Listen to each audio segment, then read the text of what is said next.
শুরুতে একটা কথা বলবো, এই ভিডিওটি সবাই একটু শেয়ার করে দিবেন। নির্বাচনের আগে এই ভিডিওটি যেন সবার হাতে গিয়ে পড়ে, ঠিক আছে? ভিডিওটি সবাই শেয়ার করে দিবেন। আপনারা যারা মমতা ব্যানার্জির সুযোগ সুবিধা এগুলো পাওয়ার পর আপনারা যারা মমতা ব্যানার্জি এবং অভিষেক ব্যানার্জি বিরোধিতা করেন, আপনারা ভুল করতেছেন। 2 দিন না আস্তে আস্তে আপনারা তার পিছনে পিছনে ঘোরেন। আইএসএফ এর ঝান্ডা নিয়ে যারা রাস্তার মধ্যে মিছিল করতেছে, আমি আপনাদেরকে বলতেছি আইএসএফ আগামীতে আপনাদের পাশে সে থাকবে। আগামীতে সে টিএমসি দলে যোগদান করবে না এমন কোনো গ্যারান্টি আছে বা আপনারা কি দিতে পারবেন? আগামীতে সে টিএমসিতে জয়েন করবে না? মমতা ব্যানার্জির সকল সুযোগ সুবিধা পাওয়ার পরে এরপরে আপনারা মমতা ব্যানার্জির বিরোধিতা করেন। আপনারা কি একবার ভেবে দেখেছেন এই মমতা ব্যানার্জি কত সুযোগ সুবিধা করে দিয়েছে আপনার সন্তানকে, আপনার ছেলেকে, আপনার মেয়েকে, আপনার স্ত্রীকে এবং আপনাকেও? তো কিছু পাওয়ার পরেও আপনি কিভাবে মমতার বিরোধিতা করেন? আর ভিডিওটি একটু সবাই শেয়ার করে দিবেন যাতে এই অন্ধভক্তদের কাছে ভিডিওটা পৌঁছে যায়। মমতার বিরোধিতা করেন ভাই, আইএসএফ না করে এই মমতা ব্যানার্জিকে জেতান, ঠিক আছে?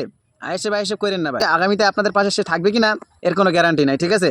তাই আইএসএফ না করে অন্ধভক্ত হয়ে না ঘুরে মমতা ব্যানার্জি দলে যোগদান করে, বুঝছেন? আর ভিডিওটি সবাই একটু শেয়ার করে দিন। ধন্যবাদ।